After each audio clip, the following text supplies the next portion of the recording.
Scène de guerre ou presque. Ces militaires français s'entraînent dans le désert de Djibouti. Demain, ils partiront peut-être sur un véritable terrain d'opération. Parmi eux, des musulmans qui pratiquent le jeûne. Sous une chaleur accablante, l'eau devient indispensable. Pourtant, les militaires musulmans devront s'en passer. C'est le ramadan. Il y a beaucoup de monde qui ne connaissent pas trop les musulmans, qui ne savent pas trop comment le ramadan se passe, qui nous posent des questions. Il y a même une personne un jour qui croyait qu'on n'avait même pas le droit d'avaler notre salive. Sur le terrain, ces musulmans sont des militaires comme les autres. Mais un aumônier veille sur eux. La hiérarchie y voit une action positive. La première fois que j'en ai vu un d'aumônier musulman, quand j'ai vu l'entente qui s'est créée entre lui, les aumôniers catholiques et les aumôniers protestants, ça ne nous laisse pas indifférents, ça fait bien plaisir. La campagne de tir est finie.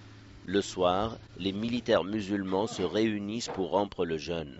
C'est l'aumônier qui dirige cette modeste cérémonie. Des dattes, du lait et de l'eau, c'est largement suffisant pour marquer la fin d'une journée de ramadan. Ce qui est important ici spirituellement pour les militaires, nous-mêmes en tant qu'aumôniers, on revient à l'essentiel aussi du jeûne.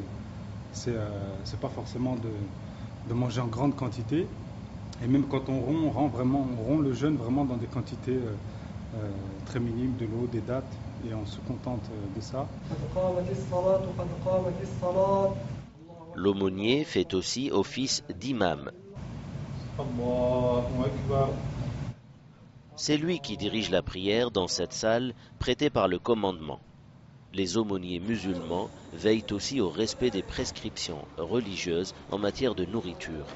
Là aussi, les forces françaises basées à Djibouti ont organisé la distribution des repas. Souvent, les gens pensent que les rations sans porc sont des rations que les musulmans peuvent manger. Donc sans porc, on ne veut pas dire halal. On est obligé quand même de demander aux compagnies un effectif rationnaire. Et dans cet effectif rationnaire, il faut demander les musulmans.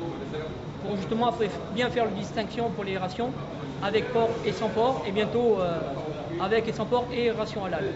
L'aumônerie musulmane existe depuis 5 ans et compte une trentaine d'aumôniers.